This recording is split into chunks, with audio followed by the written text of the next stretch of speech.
जय हिंद दोस्तों, स्वागत है आपका आपके अपने चैनल आदर्श ज्ञान पर। कैसे हैं? आशा करते हैं अच्छे होंगे और अच्छे भी रहें। आज हम रीजनिंग के पार्ट 84 करने वाले हैं, जिसमें टॉप 20 अति महत्वपूर्ण प्रश्न आगामी आपके जो आने वाले एग्जाम हैं उसके लिए काफ़ी महत्वपूर्ण प्रश्न है। इसका अधिक से अधिक प्रैक्टिस जरूर कीजिएगा। वीडियो शुरू से अंत तक जरूर देखिए। वीडियो अच्छा लगे तो लाइक कर दीजिएगा। चैनल पे नए आए हैं तो प्लीज़ चैनल को सब्सक्राइब कर लीजिए। बेल आइकन को ऑल सेट पे डालना मत भूलिएगा। दोस्तों को शेयर भी कर दीजिएगा। अब आते हैं सीधा क्वेश्चन नंबर 1 पर। क्वेश्चन नंबर 1 आपके सामने में है, देखिए। निम्नलिखित श्रृंखला में क्वेश्चन नंबर 1 है, निम्नलिखित श्रृंखला में प्रश्न चिन्ह के स्थान पर क्या आएगा उसे ज्ञात करना है। प्रश्न चिन्ह के स्थान पे क्या आएगा, प्रश्न चिन्ह यहाँ पे ये दिया हुआ है, इस स्थान पे क्या हमें मिलेगा वो हमें ज्ञात करना है। तो इसे ज्ञात करने के लिए हम क्या करेंगे, इसे ज्ञात करने के लिए हम 11 और 13 के बीच संबंध स्थापित करेंगे, 13 और 17 के बीच संबंध स्थापित करेंगे, 17 और 19 के बीच, 19 और 23 के बीच संबंध स्थापित करेंगे। तो कैसे करेंगे, 11 को क्या करें कि 13 हो जाए। तो 11 में यदि हम 2 जोड़ देते हैं, 11 में यदि हम 2 जोड़ देते हैं तो 13 हो जाता है।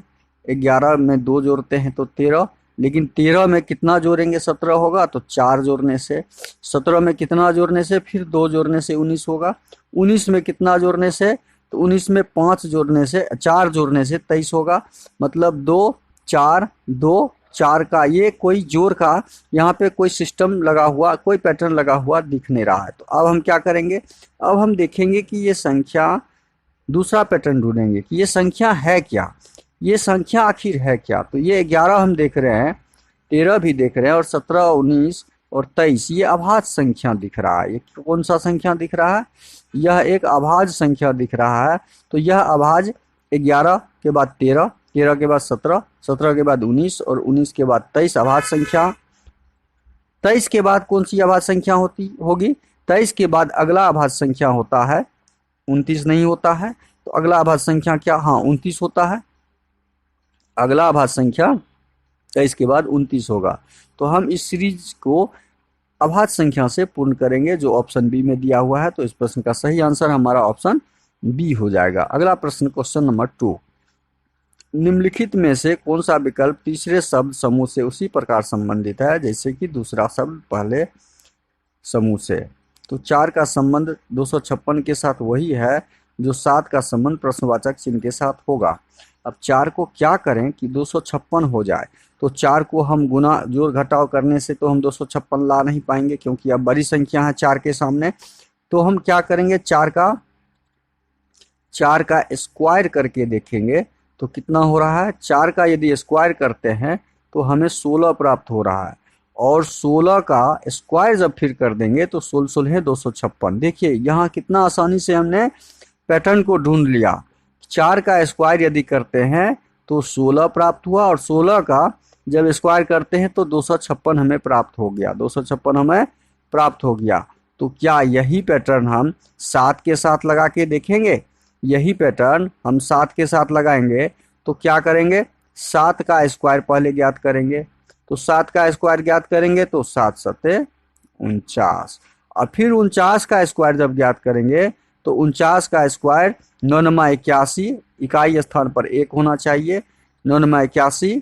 और उसके बाद हम जब गुना करेंगे तो 4 9 दूनी 18, 18 चौके 72, 72 का 2 हाथ में 7, 4 चौके 16 और 7 6 23, 16 6 24, 7 6 13 1 24।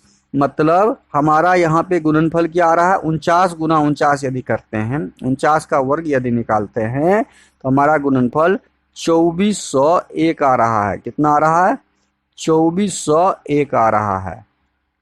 तो हमारा आंसर क्या हो जाएगा, 2401, जो कहाँ पे दिया हुआ है, ऑप्शन सी में दिया हुआ है। आप समझे, इसको सही से एक बार और समझ लीजिए। हमने क्या किया, 4 का स्क्वायर करके 16 प्राप्त किया, और फिर उसी 16 का स्क्वायर कर दिए तो हमारा इसके संबंध स्थापित हो गए। उसी प्रकार हम 7 का भी ज्ञात करके आंसर ढूंढ लिए। अगला प्रश्न है क्वेश्चन नंबर 3, सोना का संबंध चांदी के साथ या आभूषण के साथ ज्ञात करते हुए शब्दों के बीच हमें वेन आरेख बनाना है। सोना और चांदी में कोई संबंध नहीं।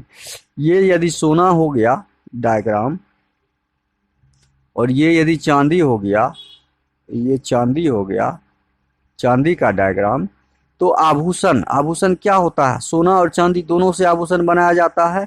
तो कुछ आभूषण चांदी से भी और कुछ आभूषण सोना से भी बनाया जाता है। तो ये आभूषण का डायग्राम हो जाएगा, क्योंकि सोना एक धातु है, मेटल है, चांदी भी धातु मेटल है, और भी इसके कई काम होते हैं। केवल आभूषण ही नहीं बनता है, केवल आभूषण बनता तो सोना और चांदी आभूषण के अंदर पूरा होता, क्योंकि कुछ सोना का ही आभूषण बनता है और कुछ चांदी का ही आभूषण बनता है, और उसका भी काम होता है, सोने का और कोई भी प्रयोग का होता है। इसलिए वो आभूषण में कुछ भाग ही हमने सोना का लिया और कुछ भाग ही चांदी का लिया। इसे आप जरूर शब्दों के बीच संबंध समझिए, इसको गलत कीजिएगा।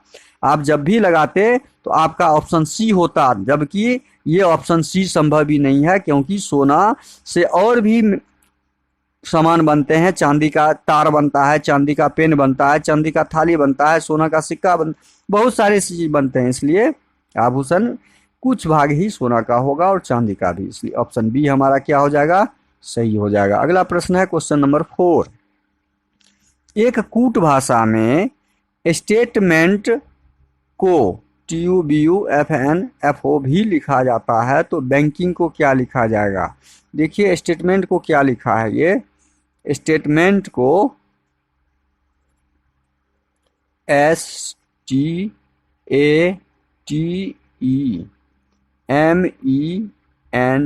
स्टेटमेंट को लिखा है TUBUFNFO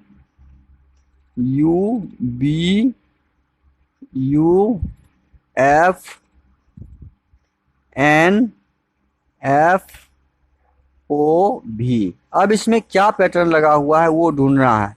हम पैटर्न जब ढूंढना चाहेंगे तो S होता है 19 नंबर पे और T होता है 20 नंबर पे, मतलब ये 19 नंबर और ये 20 नंबर, हमें +1 दिख रहा है यहाँ पे। T 20 नंबर पे होता है और ये 21 नंबर पे, मतलब यहाँ भी +1 दिख रहा है। इसका मतलब हमें +1 का यहाँ पे पैटर्न दिख रहा है। +1 A और B में भी +1 का ही पैटर्न दिख रहा है, +1 यहाँ भी पैटर्न +1 का ही दिख रहा है। E और F में भी +1 का पैटर्न दिख रहा है। M और N में भी +1 का पैटर्न दिख रहा है। E और F में भी +1 का पैटर्न दिख रहा है। N और O में भी +1 का पैटर्न दिख रहा है, लेकिन T होता है 20 नंबर पे और V होता है 22 नंबर पे। यहाँ पर ये पैटर्न चेंज हो गया, यहाँ पर यह पैटर्न हमें चेंज होके किस में दिख रहा है? ये पैटर्न दिख रहा है +2 होके 20 2 22। बस यही पैटर्न हमें बैंकिंग के साथ लगा देना है। किसके साथ? BANKING का जब हम कोड ज्ञात करेंगे तो बाकी में सब में हम +1 करेंगे, +1 करेंगे, +1 करेंगे, +1 करेंगे, लेकिन लास्ट में जो G होगा, G में +2 हो जाएगा। G में क्या हो जाएगा? +2। बस यही ध्यान रखना है कि G के साथ हम +2 लगा देंगे। G7, G7 नंबर पे, तो 7 2 9 I हमारा लास्ट में जो होगा वो आंसर हो जाएगा जो ऑप्शन डी में दिया हुआ है। तो हमारा I वाला आंसर सही हो गया। बस यही तो ज्ञात करना था। कितना आसानी से हमने ज्ञात कर लिया। इतना लंबा को हमने कितने शॉर्ट में करके एग्जाम में ऐसे ही शॉर्ट बनाया जाता है। इस तरह के आप आंसर ढूंढने का प्रयास कीजिए और प्रैक्टिस कीजिए। आप SSC दिव्य के चैनल पे इस तरह के प्रैक्टिस कीजिए जो कम से कम समय में आपके प्रश्न का सॉल्व करके दिखाया जाता है। अगला प्रश्न है क्वेश्चन नंबर 5। निम्नलिखित में से कौन सा विकल्प दी गई श्रृंखला को पूरा करेगा? श्रृंखला काउंट करते हैं। 1 2 3 4 5 6 7 8 9 10 11 12 13 14 15 16। 16 यदि अक्षर है तो 4 से भाग करेंगे तो 4 4 का ग्रुप बनेगा। कितने कितने का ग्रुप बनेगा? ये 4 4 का जब ग्रुप बनेंगे हम तो 4 4 के ग्रुप में क्या करेंगे? इसको बांट देंगे। कितने के ग्रुप में? 4 के। 1 2 3 4, 1 2 3 4, 1 2 3 4, 1 2 3 4, 4 4 के ग्रुप में हमने लगा दिया। अब दो ऐसा ग्रुप है जिसमें 3 3 लेटर है। देखिए X T Y, यहाँ पे Y X W खाली स्थान है। अब ये क्या किया है? X Y के बाद कौन सा स्थान भरेगा? तो एक्स डब्लू, यहाँ टी दिख रहा है तो यहाँ टी नहीं दिख रहा है, तो यहाँ हम टी भर देंगे। यहाँ हमें क्या नहीं दिख रहा है? तो यहाँ डब्लू नहीं दिख रहा है, तो डब्लू भर देंगे। क्लियर? अब शुरू में देखिए यहाँ पे क्या है, ये लास्ट वाला ये ग्रुप बना कैसे? यहाँ का अंतिम अक्षर यहाँ का फर्स्ट लेटर हो गया, ठीक है, वही यहाँ का अंतिम अक्षर यहाँ का फर्स्ट लेटर हो गया, बस हम ऐसे ही याद करेंगे। और एक्स जो आपका सेकेंड लेटर था वो यहाँ पे आपका तीसरे लेटर पे आ गया, सेकेंड वाला तीसरा पे, लास्ट वाला, तो डब्लू वाला हमारा कहाँ आ जाएगा? डब्लू आ जाएगा लास्ट में, और बचा क्या हमारे पास? टी आ जाएगा सेकेंड में।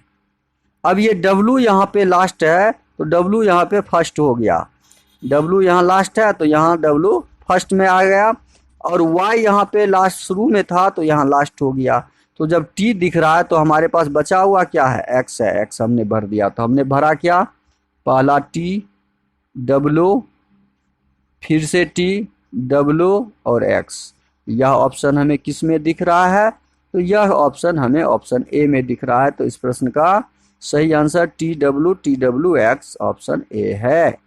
अगला प्रश्न, क्वेश्चन नंबर 6। एक कतार में खड़े राज्यपाल का स्थान बाएं से 70वां है और उसका स्थान दाएं से 30वां है, तो बताए कुल कितने व्यक्ति थे? कुल व्यक्ति जब भी ज्ञात करना हो पंक्ति के संबंध में तो कुल बराबर हमेशा ध्यान रखिए कि बाएं से हो या दाएं से। बाएं से जोर, दाएं से, ये हम आपको समझाने के लिए इतना लिख रहे हैं, आपका बेसिक मजबूत हो, हमें इतने लिखने की जरूरत नहीं है। और घटे 1 कर देंगे, तो बाएं से हमें पता है, बाएं से 70 और दाएं से 30 और घटे 1, 70 में से 30, 70-30 जोड़ देंगे तो कितना हो जाएगा? 100, और 100 में से 1 घटा दिए तो 99। हमारा आंसर क्या हो जाएगा? 99, जो ऑप्शन बी में दिया हुआ है। बस बहुत आसान सा तरीका है। अगला प्रश्न है क्वेश्चन नंबर 7। क्वेश्चन नंबर 7 दिया हुआ है 50/10 बराबर 25, 30/2 बराबर 225, तो 110/2। अच्छा, भाग के जगह पे क्या पैटर्न रखा गया कि ये 25 हुआ? अब देखिए 50 को क्या किया है? जो 25 हुआ है। 10 के साथ क्या किया? जो 25 हुआ। तो हम क्या करेंगे? इसको 50 को 25 लाने के लिए 5 का स्क्वायर करेंगे। क्या करेंगे? 5 का स्क्वायर। इसका मतलब हमें 10 भागा, इसको हम लेते हैं कि हमने क्या किया? 50/10 को 5 हुआ और 5 का हमने स्क्वायर कर दिया तो हमें 25 प्राप्त हो गया। हमें ये प्राप्त हो गया। अब 30/2 को हम क्या करेंगे? तो 15 दूनी 30, 15 है 225। अब यहाँ पे क्या हुआ है? यहाँ पे ये हुआ है 30 के साथ कि 30/2, 30/2 बराबर होता है 15, और 15 का जब स्क्वायर करेंगे तो 15 है 225। क्लियर? हमें ये कोड प्राप्त हो गया। बस यही पैटर्न जो है हम किसके साथ लगाएंगे? हम इसके साथ जब लगाएंगे 110/2 बराबर 2 पंचे 10 और 2 पंचे 10 55, और 55 का जब स्क्वायर ज्ञात करेंगे तो कितना हो जाएगा? 5 25, 25 का 5 हासिल 2, और 5 5 25, 25 दूनी 50 और 2 57 हासिल 5, और 5 25, 25 और 5 5 30। मतलब हमें जो आ रहा है हमारा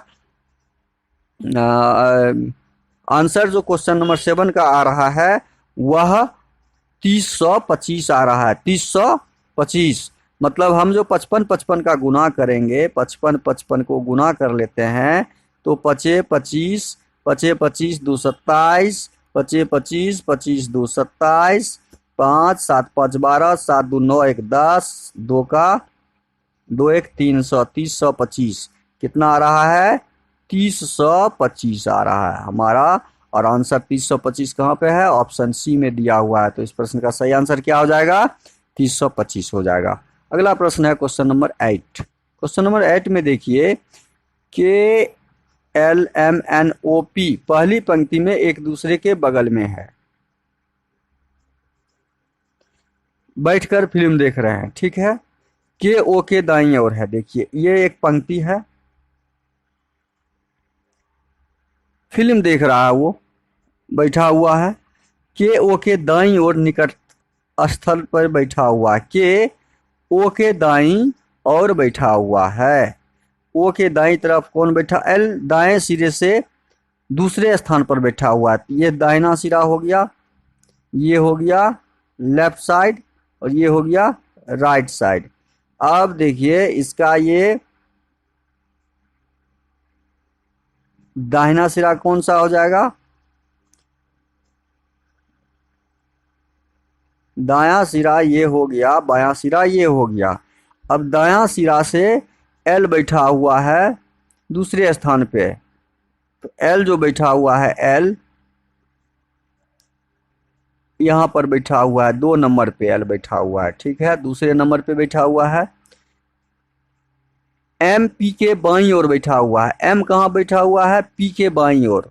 P कहाँ बैठेगा? ये लेफ्ट साइड राइट साइड का दिशा का नाम है। M P के बाईं ओर बैठा हुआ है, तो M बैठा हुआ है P के बाईं ओर निकट बैठा। N किसी एक सिरे पर बैठा, N किसी एक सिरा पे बैठा हुआ है, तो कौन सा सिरा हो जाएगा?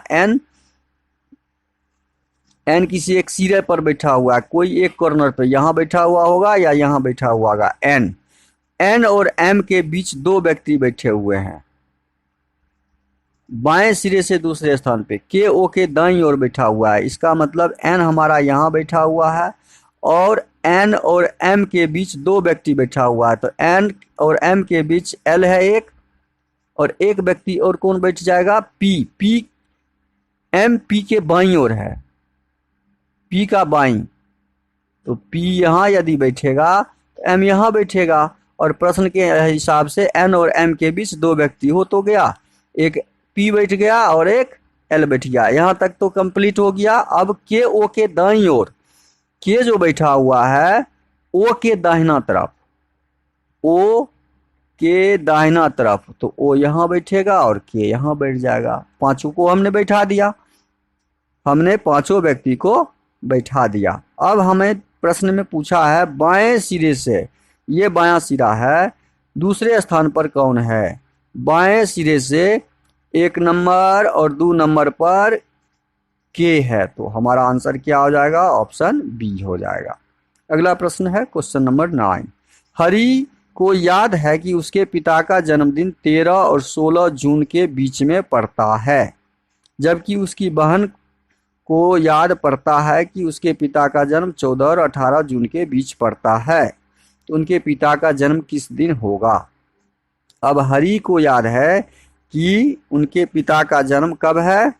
हरि को याद है कि उनके पिता का जन्म 13 और 16 के बीच में पड़ता है, 16 के बीच में पड़ता है, ये दोनों बीच में पड़ता है, तो ये दोनों डेट तो संभव नहीं है, ये दोनों डेट तो होगा ही नहीं। तो इस बीच में कौन सा डेट बचा? 13 के बाद 14 और 15 बचा, ठीक है। जबकि उसकी बहन को याद पड़ता है कि उसके पिता का जन्म 14 और 18 जून के बीच पड़ता है, 14 जून और 18 जून के बीच में पड़ता है, ये बीच का डेट है, ये बहन वाला। बहन को याद पड़ता है 14 और हरि को याद पड़ता है 13 16, ठीक, 14 और 18, तो ये 2 डेट तो संभव ही नहीं है, ये 2 डेट तो यहाँ भी नहीं होगा और यहाँ भी ये 2 डेट है ही नहीं। अब इस 2 के बीच में हमारा आ रहा है 15 16 17, ठीक है, पड़ता है, तो उनके पिता का जन्मदिन किस दिन होगा? अब उनके पिता का जन्मदिन हमें देखना ढूंढना होगा, तो इनके पिता का जन्मदिन तो बहुत आसानी से हम यहाँ से ढूंढ सकते हैं, क्योंकि 14 तो कॉमन यहाँ पे है नहीं, दोनों में कॉमन कौन सा डेट है? दोनों में कॉमन हमें दिख रहा है 15, तो हमारा दोनों का जो डेट मैच होगा, दोनों का डेट जो मैच होगा, 15 तारीख उसका जन्मदिन हो जाएगा, उसके हिसाब, दोनों के हिसाब से जन्मदिन, तो हमारा जन्मदिन 15 है, तो ऑप्शन बी हमारा सही हो जाएगा क्वेश्चन नंबर 9 का आंसर। अगला प्रश्न है क्वेश्चन नंबर 10। उस विकल्प का चयन करें जो लखनऊ का संबंध उत्तर प्रदेश से वही है जो कोहिमा का संबंध प्रश्नवाचक चिन्ह के स्थान पे होगा। लखनऊ क्या है? उत्तर प्रदेश की राजधानी है। क्या है? राजधानी है। लखनऊ उत्तर प्रदेश की राजधानी है। तो कोहिमा कहाँ की राजधानी होगी? कोहिमा जो है आपका नागालैंड की राजधानी है। कोहिमा नागालैंड की राजधानी है। तो अब नागालैंड हो जाएगा यहाँ पे, नागालैंड। इस प्रश्न का सही आंसर ऑप्शन डी हो जाएगा। अगला प्रश्न है क्वेश्चन नंबर 11। क्वेश्चन नंबर 11 में क्या दिया हुआ है उसको सही से समझिएगा। यहाँ दिया गया है, दिए गए पैटर्न को ध्यानपूर्वक अध्ययन करें और प्रश्नवाचक चिन्ह के स्थान पे क्या आएगा यहाँ पे उसे ज्ञात करें। अब देखिए यह पैटर्न जो दिया हुआ है, हम यदि चारों को जोड़ते हैं तो क्या 8 आता है? नहीं, ये ज्यादा हो जाएगा। 11 5 16 2, यदि घटाते हैं 16 में से 8 तो 8 आ गया। अब क्या यहाँ घटाने से होगा? नहीं। 10 8 18 और 20 26 में से 18 घटाएंगे तो 16 नहीं होगा। तो जोड़ घटाव का यहाँ कोई पैटर्न नहीं दिख रहा है। अब हम इसमें पैटर्न क्या ढूंढेंगे? दूसरा कोई पैटर्न ढूंढते हैं। हम देखते हैं यदि बड़ी संख्या को जोड़ दें 11 और 5 को, 11 और 5 को जोड़ दें, या नहीं 11 5 को जोड़ने से नहीं होगा, आमने सामने जोड़ दें। आमने सामने यदि जोड़ दें हम 11 4 और 11 को, इसको जोड़ दें और इसको घटा लें तो क्या होता है? आमने सामने जब जोड़ते हैं तो मान लीजिए 11 4 15 और घटे 5 जोड़ 2 7 बराबर हमारा हो जाता है 8। देखिए यहाँ पे हमने ज्ञात कर लिया पैटर्न। अब यही पैटर्न हम देखते हैं दूसरे वाले में लग रहा है क्या? हम इसको जोड़ लेते हैं तो 20 जोड़ 10 घटे, इसको जोड़ के घटा लेते हैं तो 8 जोड़ 6, 8 जोड़ 6 करेंगे तो हमें 30 में से 6 चला जाएगा तो 30 में से 14 चला जाएगा तो 16 प्राप्त हो रहा है। देखिए हमने पैटर्न ढूंढ लिया। वही पैटर्न हम इस तीसरे वाले में भी लगाएंगे, इसमें भी लगाएंगे। 15 और 8 को जोड़ लेंगे तो 15 जोड़ 8 कितना हो गया? 23, और घटा लेंगे हम 6 जोड़ 3 को, 6 3 9 को, तो हमारा 23 में से 9 जब जाएगा तो कितना बचेगा? 23 में से 9 जाएगा तो 14 9 23। हमारा ऑप्शन डी जो है प्रश्नवाचक चिन्ह के स्थान पर 14 आ जाएगा। इस पैटर्न के हिसाब से हमारा आंसर निकल गया। इस टाइप के प्रश्न आपके कई बार एग्जाम में पूछे गए हैं, इसका अधिक से अधिक प्रैक्टिस जरूर कीजिएगा। अगला प्रश्न है क्वेश्चन नंबर 12। सही विकल्प का चयन करें जो निम्नलिखित शब्द को तर्कपूर्ण तथा अर्थपूर्ण क्रम को दर्शाता है। अब तर्कपूर्ण अर्थपूर्ण, ये स्टेट, व्यक्ति, परिवार, समुदाय, ये एक समुदाय के बारे में दिया हुआ शब्द है, इसको सजाना है। तो इस शब्दों में सबसे छोटा परिवार शब्द होता है। तो 3 नंबर क्रम जो है हमारा हट जाएगा, जो पहले आएगा 3 नंबर क्रम पहले आ जाएगा। उसके बाद हमारा नहीं, व्यक्ति पहले आएगा। परिवार, व्यक्ति से परिवार बनता है तो पहले हमारा 2 नंबर आ जाएगा। पहले हमारा कौन सा नंबर आ जाएगा? पहले 2 नंबर आ जाएगा, उसके बाद 3 नंबर। तो 2 नंबर पहले हटाएंगे, उसके बाद 3 नंबर को हटा, तो हमारा आ जाएगा व्यक्ति से परिवार बनता है और परिवार से समुदाय बनता है। समुदाय 3 4 नंबर उसके बाद आ जाएगा। समुदाय के बाद हमारा क्या आ जाएगा? अगला समुदाय के बाद हमारा राज्य बनता है। समुदाय से हमारा राज्य बनता है तो राज्य उसके बाद, और बचा हमारा देश 5 नंबर उसके बाद। 23 415, 23 415 ऑप्शन ए में दिख रहा है तो ऑप्शन ए हमारा क्या हो जाएगा? सही हो जाएगा तर्कपूर्ण और अर्थपूर्ण क्रम में। अगला प्रश्न क्वेश्चन नंबर 13। ए व बी भाई है, सी व डी बहनें हैं, ए का बेटा डी का भाई है। अच्छा, इसको सही से समझिएगा। ए और बी जो है भाई है, ये दोनों भाई है, ठीक है, भाई हमने लिख दिया। सी व डी बहनें हैं, सी डी बहन है वो हम कहीं लिख देंगे, अभी चूंकि इसके बीच में कोई संबंध नहीं है तो हम बाद में लिख देंगे। ए का बेटा डी है, ए का बेटा है, ए का बेटा डी का भाई है। ए का बेटा है, ए का बेटा कोई है, जो डी का भाई है, तो डी हम यहाँ रखेंगे, डी का भाई हो गया, ए का बेटा डी का भाई हो गया।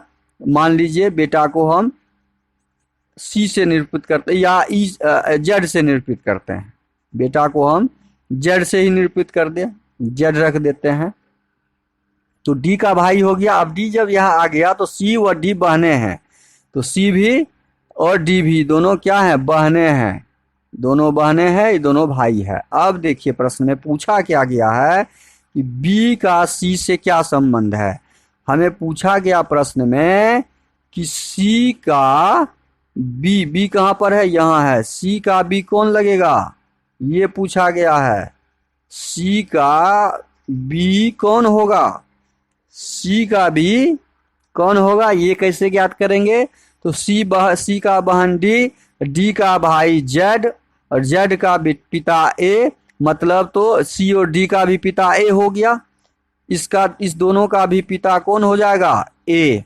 जब दोनों का पिता ए तो पिता का भाई कौन हो जाएगा, चाचा। पिता का भाई हमारे चाचा लगते हैं, जो ऑप्शन बी में है, ऑप्शन बी इसका सही आंसर हो जाएगा। अगला प्रश्न है क्वेश्चन नंबर 14। यदि गुना का अर्थ है जोड़, देखिए यहाँ पे समझिएगा स्पष्ट रूप से कि गुना का अर्थ दिया हुआ है जोड़, तो गुना जहाँ पे होगा उसको कट करेंगे और वहाँ पे हम जोड़ डाल देंगे। जोड़ का अर्थ भाग दिया हुआ है, तो जोड़ जहाँ पे होगा उसको कट करेंगे, वहाँ पे भाग का निशान डाल देंगे।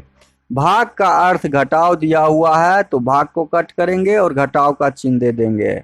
और घटाव का अर्थ गुना दिया हुआ है, तो घटाव को कट कर देंगे और वहाँ पे गुना रख देंगे। अब इसको सॉल्व करेंगे, 5 गुने 7 जोड़ 9 भागा 3 घटे 2, सॉल्व कीजिए। 7 पचे 35 जोड़ 3 भागा 9, 3 घटे 2, 35 3 38, 38 में से 2 जाएगा तो 38 घटे 2 बराबर 36।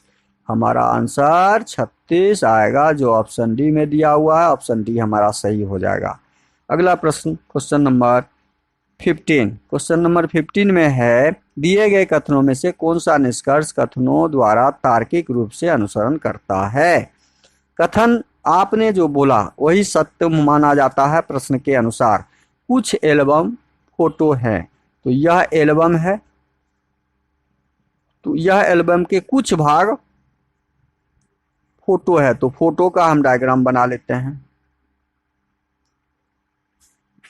एफ।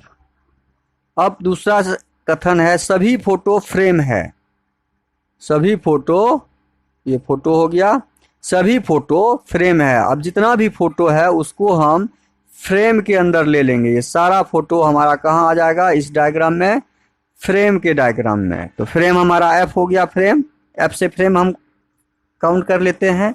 अब निष्कर्ष पढ़िए, निष्कर्ष हमें पढ़ के आंसर ढूंढना है। निष्कर्ष में दिया हुआ है कुछ एल्बम फ्रेम है, कुछ एल्बम, एल्बम का कुछ भाग फ्रेम के अंदर है, ये भाग का फ्रेम है, तो है, सही में वास्तव में है, तो ये हमारा कथन क्या हो जाएगा, सही है, ये निष्कर्ष सही है, यह निष्कर्ष सही निकला। अब दिया है कोई फोटो एल्बम नहीं है, कोई फोटो, फोटो यहाँ पर है, जो एल्बम नहीं है, एल्बम ये था, कोई फोटो मतलब यहाँ पे कुछ ना कुछ एल्बम के बीच और फोटो के बीच संबंध है, तो कुछ तो फोटो होगा ही, कोई कैसे नहीं होगा, कोई कैसे नहीं होगा, कुछ तो फोटो एल्बम है। इसका मतलब स्टेट निष्कर्ष 2 हमारा सही नहीं है, तो हमारा ऑप्शन कौन केवल एक अनुसरण करता है, तो ऑप्शन ए सही हो जाएगा। अगला प्रश्न है क्वेश्चन नंबर 16। निम्नलिखित विकल्पों में से विषम को चुनिए।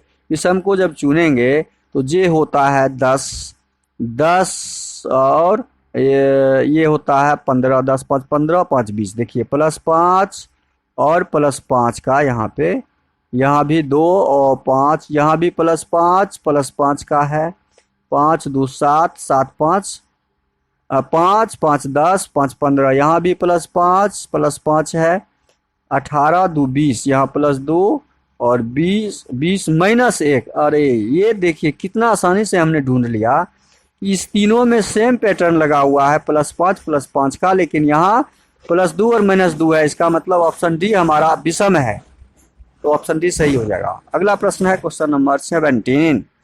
उस विकल्प का चयन करें जो तीसरे अक्षर, देखिए इसका संबंध इसके साथ जो होगा वही संबंध होम का ज्ञात करना है।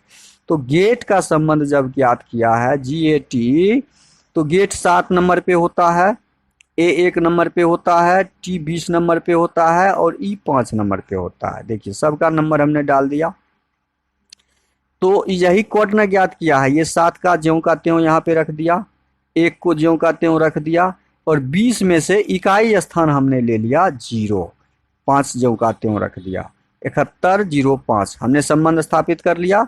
बस वही संबंध हमें होम के साथ ज्ञात करना है। Home H 8 number, O 20 number, M 13 number और E 5 नंबर।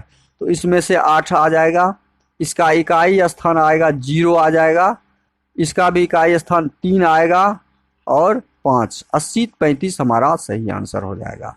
तो 80 35 80, अच्छा सॉरी, ओ होता है 15, ओ होता है हमारा 15 नंबर, हमने 20 नंबर डाल दिया। ओ कितना 15, यहाँ का 5 आ जाएगा, यहाँ क्या आ जाएगा 5 आ जाएगा। तो 85 35 जो ऑप्शन बी में दिया हुआ है, ऑप्शन बी हमारा सही हो जाएगा। इसको फिर से समझ लीजिए, फिर से समझ लीजिए कि यहाँ पे क्या किए हम, यहाँ इसको दोबारा समझ लेना जरूरी है कि H होता है 8 नंबर, O होता है 15 नंबर, M होता है 13 और E होता है 5। तो इसका हम 8 ले लिए इकाई स्थान, इसका इकाई 5 ले लिए, इसका इकाई 3 ले लिए और ये 5 ज्यों का त्यों आ गया। तो 85 35 जो हमारा ऑप्शन सी में दिया हुआ है, बस वही किए थे हम। अगला प्रश्न है क्वेश्चन नंबर 18। निम्नलिखित अक्षर का जल प्रतिबिंब जब भी बनेगा तो नीचे बनेगा, ये जल होगा। तो आर जब भी बनेगा, आई नीचे के मुंह बनेगा, ऊपर का मुंह है तो नीचे मुंह, ऊपर का भाग नीचे, नीचे का भाग ऊपर हो जाता है। तो आई नीचे, देखिए आई नीचे यहाँ भी है, लेकिन आर और आई, यहाँ आर आई ऊपर है, तो ऑप्शन ये नहीं होगा, ये तो आर आई है ही नहीं यहाँ पे, ये भी नहीं होगा, ये भी नहीं होगा, तो ऑप्शन 1 हमारा सही हो जाएगा। अगला प्रश्न है क्वेश्चन नंबर 19। नीचे दी गई आकृति को पूरा करना है, घुमाने की अनुमति नहीं है। P के बाद Q हो गया, फिर P हो गया, P को उलट के Q, फिर फूल जो है इसका ठीक उल्टा भाग ये है और फिर ये सीधा हो गया। तो ये दाहिना तरफ इसका ये हाथ दोनों सेम है, तो ये उल्टा दिशा वाला हाथ जो होगा, जो ऑप्शन बी में दिख रहा है, इसके अनुसार ये P उल्टा है, P उल्टा है तो ये हाथ वाला उल्टा भी हमारा ये तो होगा ही नहीं, ये सीधा है, ये दोनों हाथ फैला हुआ है, तो ऑप्शन बी ही हमारा बचा। अगला प्रश्न है क्वेश्चन नंबर 20। नीचे दिए गए अक्षर समूह को उपयोग करके कौन सा अक्षर समूह बनाया जा सकता है? प्लेटफॉर्म से कौन सा अक्षर बनेगा, कौन सा अक्षर नहीं बनेगा वो ज्ञात कर लीजिए। डबल पी यहाँ पे दिख रहा है, देखिए डबल पी, यहाँ पे पी एक ही है, ये तो नहीं बनेगा। यहाँ भी डबल पी दिख गया है, तो यहाँ पी एक ही है, तो बी भी नहीं बनेगा। और यहाँ देखिए T B B B B है, बी है, बी है, बी है, यहाँ बी है, लेकिन इस प्लेटफॉर्म में बी कहीं है ही नहीं, तो सी भी नहीं बनेगा। बचा हमारा जो ऑप्शन वही बनेगा। क्वेश्चन 20 का सही आंसर ऑप्शन ए हो जाएगा। तो जितने भी ये टॉप 20 हम प्रश्न कर रहे हैं, ये सारे टॉप 20 प्रश्न आपके एग्जाम में काफ़ी महत्वपूर्ण है। ये भी आए प्रश्न हम आपको सारे प्रैक्टिस करवा रहे हैं, इसका अधिक से अधिक प्रैक्टिस जरूर कीजिएगा। वीडियो शुरू से अंत तक जरूर देखिए, वीडियो अच्छा लगे तो लाइक और कमेंट कर दीजिएगा।